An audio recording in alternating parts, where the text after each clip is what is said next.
Ready. Hey hi hello next 30 seconds తప్పకుండా వినండి. Life is a series of emotions and feelings. అది అప్పుడప్పుడు మారుతూ ఉంటుంది. ఒక్కసారి వి ఫీల్ హ్యాపీ, ఇంకోసారి we feel sad, we feel low, we feel enthusiastic. But that's the beauty of life. మీకు నచ్చిన పాట వినేటప్పుడు it makes you feel a happy past or an exciting future.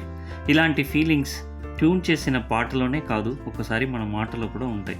కానీ వాటిని మనం ఎవరితో పంచుకోకుండా ఆగిపోతాం. అలాంటి మాటలు లేదా లెటర్స్ మీ దగ్గర ఉంటే ఆలస్యం చేయకుండా మాకు పంపించండి. సమ్టైమ్స్ అవి ఎవరికి కంఫర్ట్ ఇస్తాయో తెలియదు కదా, వాటిని మేము చదివి అందరికీ వినిపిస్తాం. వెంటనే మీ ఫీలింగ్స్ని unpostedteluguletters@gmail.comకి పంపించండి. మీ లెటర్స్ అండ్ ఫీలింగ్స్ స్పాటిఫైలో అన్పోస్టెడ్ తెలుగు లెటర్ షోలో పాడ్కాస్ట్ అవుతాయి.